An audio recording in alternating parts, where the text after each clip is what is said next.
എല്ലാവർക്കും പുതിയൊരു വീഡിയോയിലേക്ക് സ്വാഗതം. ഇന്ന് ഞാൻ എന്താ ചെയ്യണേന്നല്ലേ, എന്നോട് എല്ലാവരും ചോദിക്കേണ്ട, നിങ്ങൾ സ്ഥിരമായിട്ട് അമ്പലത്തിൽ പോകുന്ന ആളാണോ, അങ്ങനെയാണോ നിങ്ങൾ സ്ഥിരം ചന്ദനം തൊടുന്നത് എന്നൊക്കെ ചോദിച്ചിട്ടുണ്ട് പലരും. അപ്പം അവർക്കും കൂടെ വേണ്ടിയിട്ടുള്ളൊരു വീഡിയോ ആണ്.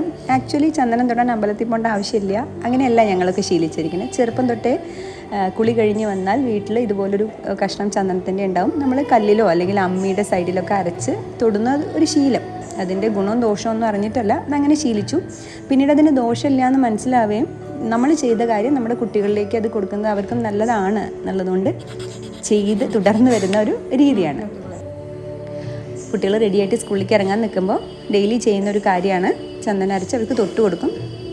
ഇത് എൻ്റെ ഒരു സാറ്റിസ്ഫാക്ഷൻ വേണ്ടി കുട്ടികൾ അതിന് മുഷിപ്പ് കാണിക്കാത്തതുകൊണ്ട് ഞാനത് തുടരുകയും ചെയ്തിട്ടുണ്ട്. പിന്നീട് അവർക്ക് ഹാബിറ്റ് ആക്കണമെങ്കിൽ ആക്കാം, ദാറ്റ് ഈസ് ദെയർ ചോയ്സ് അല്ലേ. അപ്പം ഞാനത് എല്ലാവരുമായിട്ടൊന്ന് ഷെയർ ചെയ്യാമെന്ന് വിചാരിച്ചു. ചെയ്യുന്ന ആൾക്കാരുണ്ടാവും, ചെയ്യാത്തവരുണ്ടാവും, അതൊക്കെ ഓരോരുത്തരുടെ താല്പര്യമാണ്. അപ്പോൾ ഇത് നമ്മൾ ചെയ്യുന്നൊരു രീതിയാണ്. Thank you for watching this video. Bye bye.